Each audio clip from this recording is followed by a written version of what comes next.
Up next on Great Gardening, some of our most longtime reliable, bold blooming shrubs, hydrangeas. They've gained new popularity with colorful and color-changing hybrids. But which hydrangea are best suited for the Northland? We'll have that and more straight ahead. Once the plant is infected, there really isn't anything you can do about it. The root flare is right along here, so we want to make sure that's below ground level. Watermelons, muskmelons. This is yellow or gray coneflower. This one's called Picasso in pink.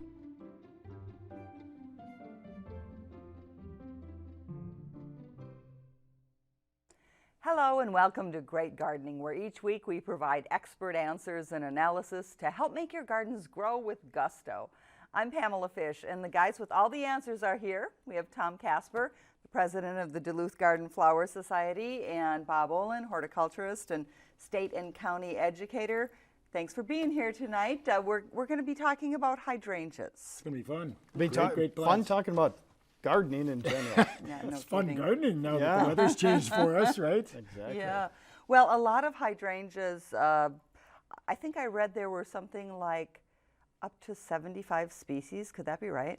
Well, cultivars probably. Okay. I think they're all two species basically, but cultivars probably there are as many as 75. Really? Okay. Well, we don't have that many to talk about, but we're going to talk about the ones that grow well here.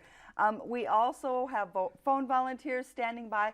Please give them a call. They are here. They just didn't want to have their picture taken with Bob tonight. Well, they were worried about him and that pitchfork. He chased them all off. Yes, he did. That's right.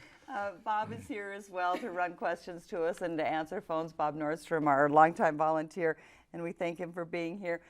The phone numbers to call are 218-788-2844, or if you want to call toll-free, if you're out of the area, it's 877-307-8762. You can also email your questions to askgardening@wdse.org.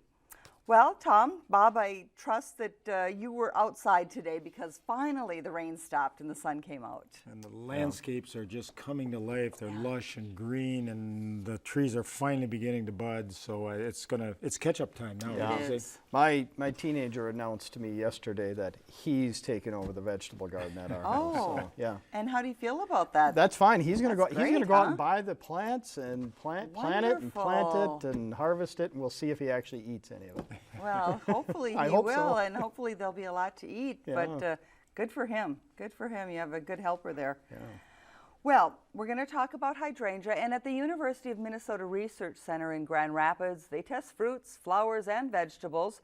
But we want to take a look at a recent trial with hydrangeas.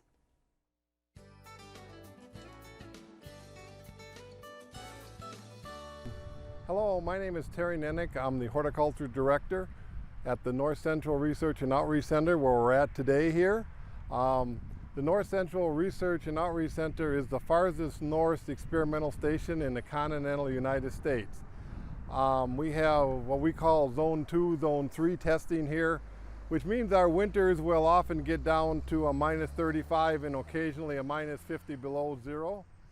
So we actually develop and test a lot of plants that are suitable for this area. And when we do variety trials, we always put a few of the quote standard ones in, or the newer ones that have been out for a few years. So we have a comparison here with some of the new plant stock that we're testing. We have about 24 different varieties of hydrangeas here. They're not the typical varieties that you really think about that come up and bear flowers on the second year wood. These I kind of call them primocane hydrangeas because the unique thing with them is they come up and they bear their flowers right away on this year's wood. This plot is quite a young plot. It was put in late last summer, end of July, first part of August. And so we're just kind of seeing some of the tip of the iceberg research kind of coming through right now. This variety here that we're looking at here is called Quickfire. You can see it's really developing nice here. I don't think it's quite as vivacious as it's going to be here as it gets some more growth on it in the following years and develops a good root system.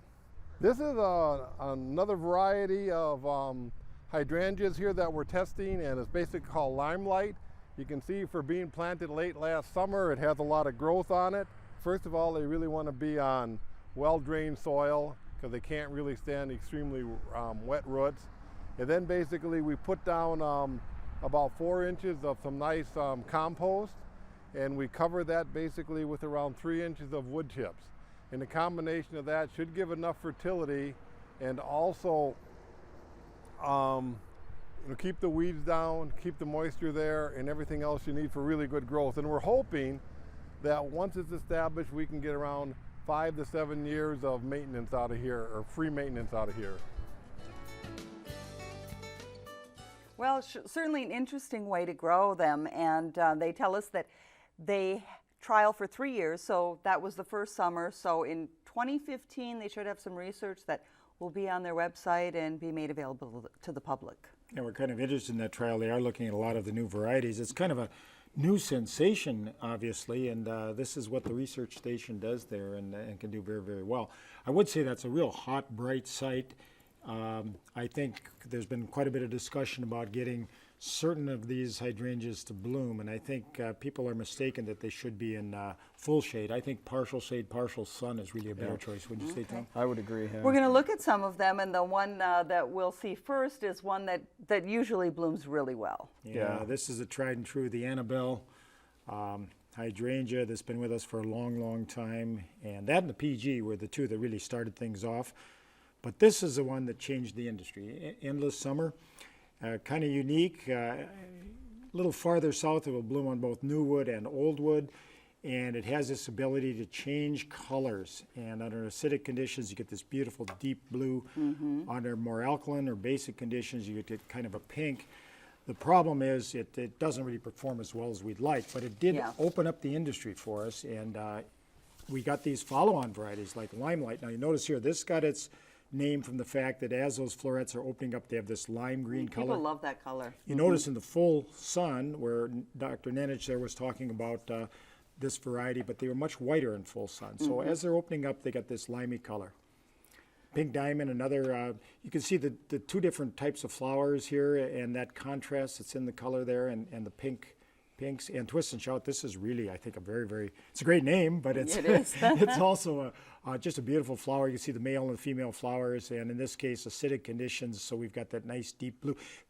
And then vanilla strawberry, this is the one that's getting a lot of attention. And incidentally, these were all shot right here in the Duluth area, and these are good and winter hardy, and they will in fact bloom for people. We're endless summer. We've had some problems with follow-up bloom year after year. Here's one that Tom brought in for us, and it is a lovely specimen. But again, you see the different shades there with the blue, and we can make it more pink if we like to. Yeah, like Bob said, if you wanted pinker, you actually raise the pH of the soil. And Bob, we had, I think, mentioned briefly the PG hydrangea you had mentioned, which really started it all as far as that with the Annabelle. But PG is a beautiful shrub. Almost you can get it in a small tree form, so it's a very ornamental, small decorative tree that has these beautiful large clusters of flowers late into the season. They are beautiful. And I might say, this is the bloom. This is last year's bloom on strawberry vanilla, and it's retained some of its color, so you can really hold those on. They dry so nicely, don't they? They look delicious. Yeah, they do. No, it is beautiful. It is a beautiful, beautiful bloom, and it's nice if you can save it, and especially nice to see them when they come out later in the summer. Yeah. Right. All right. Well, let's take some questions from our viewers, and we'll start with one about hydrangea. Ted in Superior says he's had a hydrangea for 5 years, and it hasn't bloomed. And Bob referred to it just recently about if they're not in enough sunlight, they're probably not going to bloom or won't bloom as well. And certainly we've heard and experienced that with folks, specifically with endless summer and the folks that have really struggled with getting them to bloom. So we may want to move it, get it into a little bit more light, and continue to hope that it will recover from that. So you know, I think they need good nutrition too. I think that a real light sandy soil can be difficult, but I think good nutrition at least partial sun. And then if you're having trouble with endless summer, I think you want to move into some of these other varieties that will bloom much more consistently. Yeah, and timely watering too is a good thing. Yes, and if I could make one real quick Sure. point, the endless summer, which was that was the name, and fantastic name, but it's now a collection. So actually, Blushing Bride's in there, and the Strawberry Vanilla is part of that collection, and one called Bella Anna, kind of a take on Anna Bell. And they're all part of what they're calling the Endless Okay. Summer Collection. Collection. Well, we've got a question about Blushing Bride. It's from Deborah in Cromwell, and she's wondering when and how to prune it. Well, it's probably because it really survives as a shrub in most cases. So she doesn't need to do a lot of pruning unless she's doing a little bit of constructive. Blooms on new wood, so she can prune it now, clean it up a little bit, or excuse me, yeah, new wood.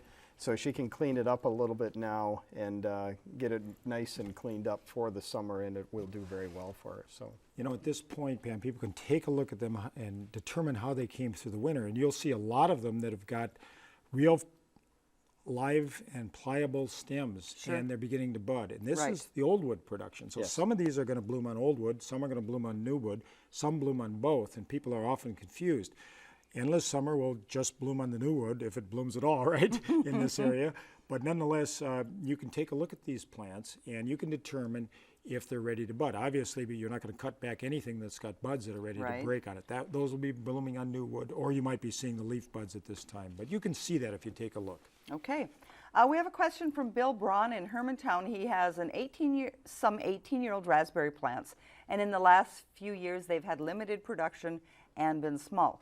He's wondering, do I need to replace them, or is there something I can do to treat them? You know, if he got 18 years out of that raspberry patch, he really has done very, very well. Sounds, and if those berries are crumbling, there are a couple other defining characteristics. Sounds like virus, no treatments available. I would be taking those out completely and eliminating all the root system, and I'd be starting over, ideally in a little bit different location if he's got that available. Okay. so lots of work ahead of him. But it's fun work. It's fun work. Yeah, and hopefully good berries coming back. Greg Isaacson in Brule says, how do I fertilize my tomato plants? And they're still inside, unfortunately, where a lot of ours we're are. not going to set them out too Not- early, are we? yeah, No. not too early. Because we got frost scheduled for tonight as well.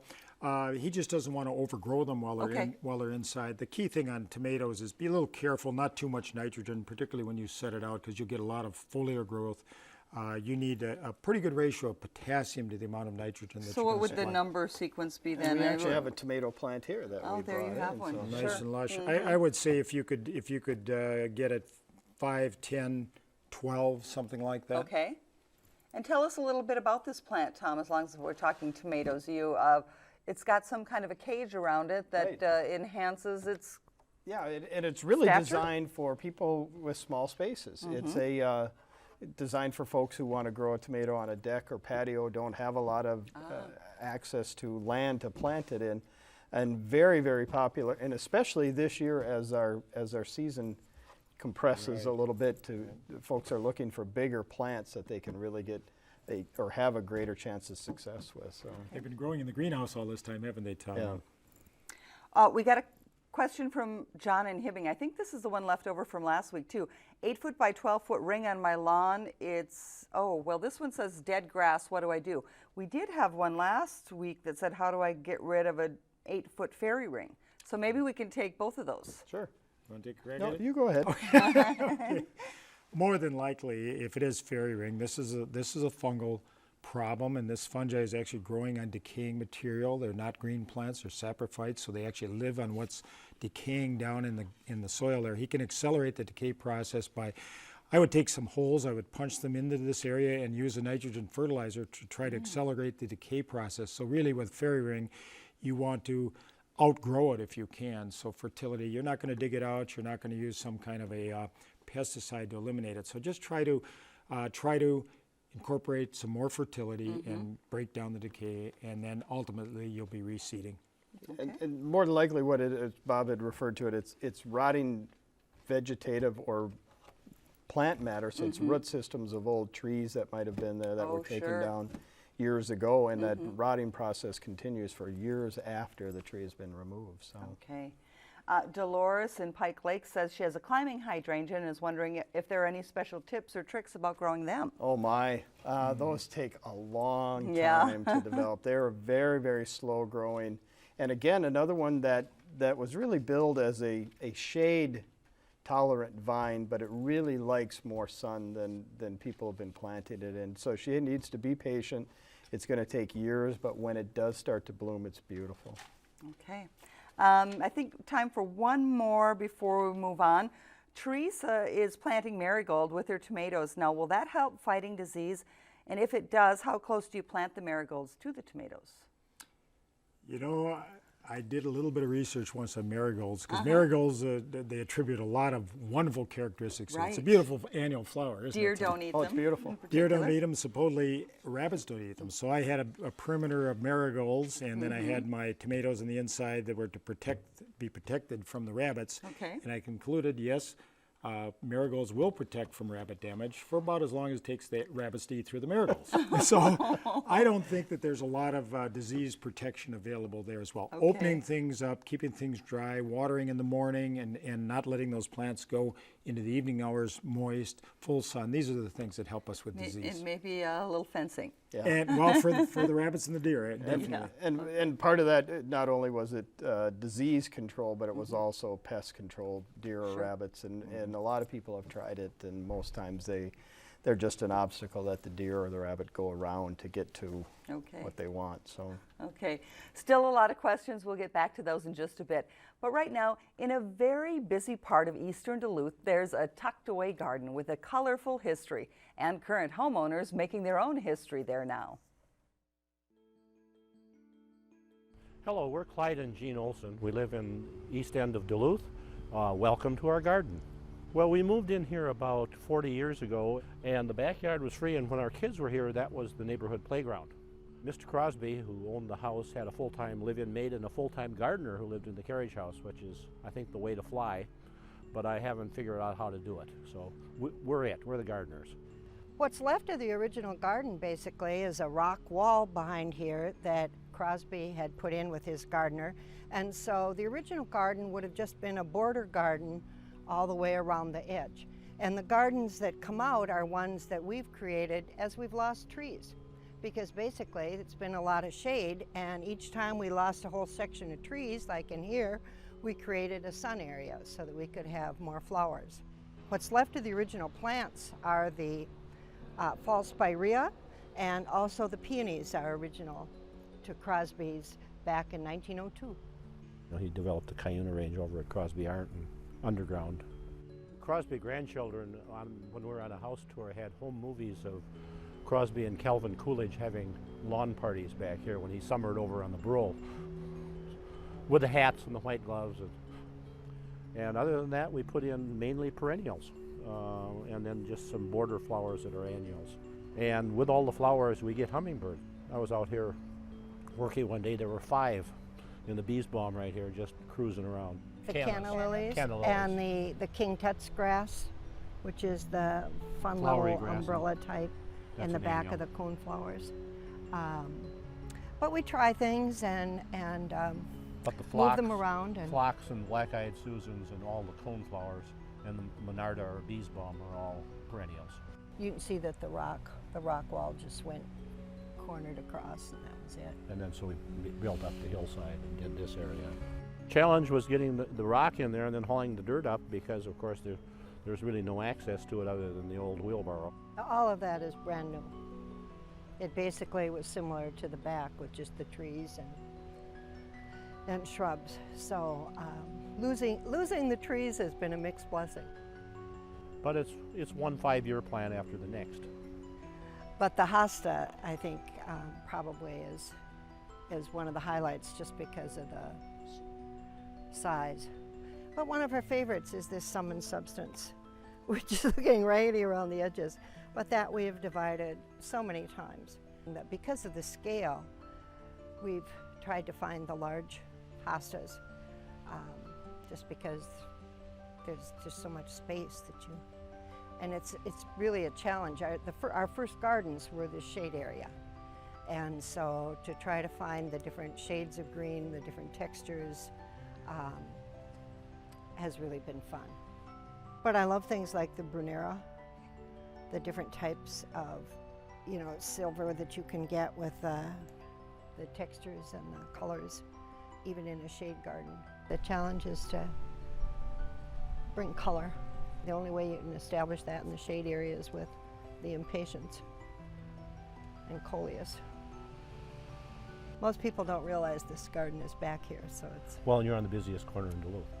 That piece of tile was from the original tile that was on our roof. There were 2 of those on the house, and adobe tile is not a product for a Duluth winter. I think probably this little garden in the middle was one of the first things we did. Yeah, this is called a peace pole, and it was a gift from my sister and her husband, and it basically has "May peace prevail on earth" in 4 different languages. And they're made by a company where the proceeds go toward peace organizations. And so it's Ours is special English, Chinese, Swedish, yeah, sure, and Swahili. from places we'd like to visit.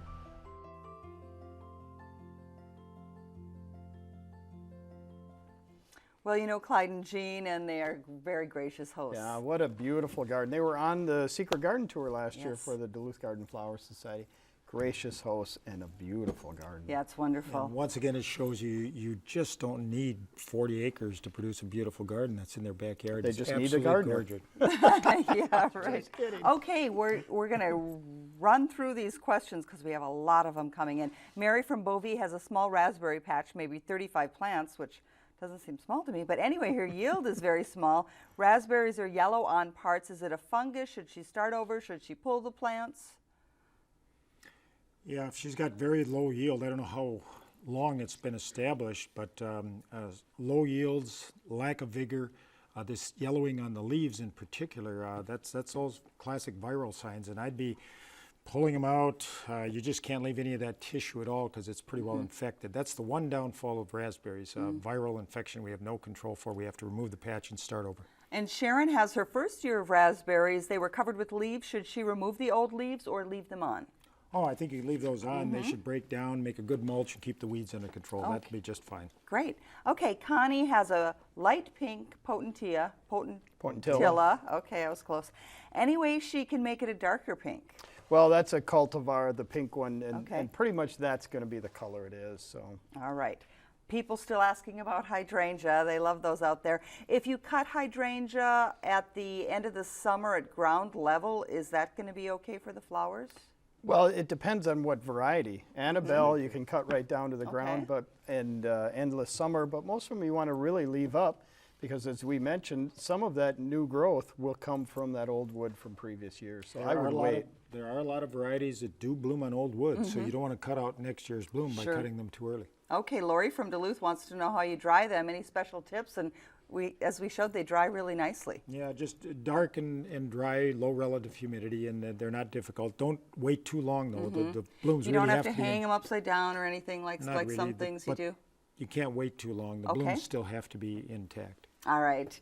Connie says her hydrangea are on the northwest side of the house, and they only get afternoon sun. Anything she can do about that to get them more sun? Could she turn the house? No, I am just kidding. Actually, northwest, she's probably getting, with a west, if she's getting some west sun in the afternoon, should be sufficient. They don't need that south side or direct west sun for all day. So if she's getting about 4 hours of sun, should be okay. If not, maybe moving them to a little brighter spot. And we might say that it's a great time to move them. They're just beginning to break bud, and they should move real well right now if All she right. wants to find a little more sun. Okay, one more hydrangea question. Another Connie, moving and has a 25 to 30-year-old hydrangea. Could she take cuttings to transplant to her new garden? She could take, well, it depends again on the variety. Sure. So if it's Annabelle, again, they've died to the ground. But she can go in, like we talked about, relatively easily move the whole thing if she wants. Or in the Annabelle's case, that root system continues to to get larger, and she could break off or dig out pieces of that and transplant it very easily. So It's quite a bit easier than taking cuttings, but they do reproduce from cuttings as well on new wood. So This is a question came in on email. Joe and Sue in Hibbing say the deer ate all the buds off our blueberry shrubs this winter. They're 4 to 5 years old. Is there anything that can be done to save those bushes? well, it shouldn't kill the bushes. It's Okay. obviously going to take the crop. If they're the Minnesota half-eyes, which we Those. recommended, they'll come back, vigorous root system, so just try to protect next year because this is a favorite for the deer population. Okay. I guess, well, let's see. Tracy from Duluth, what can I do to repair a spot on the grass where the dog liked to go all winter? we're all battling that as That's pet right. owners. If you've got a but, dog, you've yeah. got They those really, problems. those spots really burn the Yeah, grass. and really going in top dress, we talked about last week, top dressing that and seeding that. We're getting now to that point where the soil temperature is warm enough to be able to do that. So getting a good, well-drained topsoil over the top of that, even flushing it a little bit before if it's a significant buildup, digging it out if it's really significant, and starting over with fresh soil and seed. So. All right. This 4 or 5 days of rain really helped get rid of a lot of the salts that, and this Sure. is the salt as well. Wash so- things up nicely. All right, well, we want to tell folks about how on Sunday we took a busload of our PBS members and supporters of Great Gardening on a tour of area gardens. We headed east and south along the lake shore. There are blooms to be found.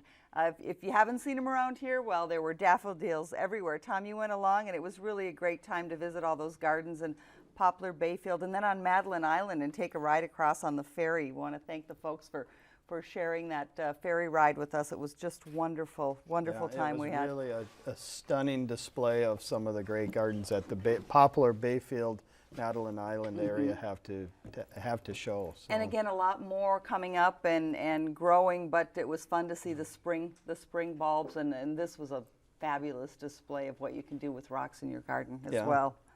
Okay, well, we do have a couple of items on our calendar. One is what we just talked about, which is more events in Bayfield. It's called Bayfield in Bloom, and it's going around in the surrounding area there for about a few more weeks yet. I think they have a couple more weeks of Bayfield in Bloom events. So there's the website. It's bayfield.org if you want to find out more about that. Also, they're going to be having some workshops in Superior and some community garden projects. There's the website for that, Superior CFTA, which is the Superior Council for the Arts. And of course, as always, check our website at Great Gardening. It's wdsc.org/gardening for more information on those things and everything else we've been doing around here. And of course, we have the plant sale. Oh, the plant sale coming up at Leif Erikson We have Park, the too. granddaddy of all plant sales this Saturday, starting at 8 a.m. Rose Garden parking lot. All right, a lot going on in gardening. We want to thank our phone volunteers, of course, our perennial experts, Bob Olin and Tom Casper. Lots of great information, especially about hydrangea. And from all of us here, thank you for watching and enjoy the garden.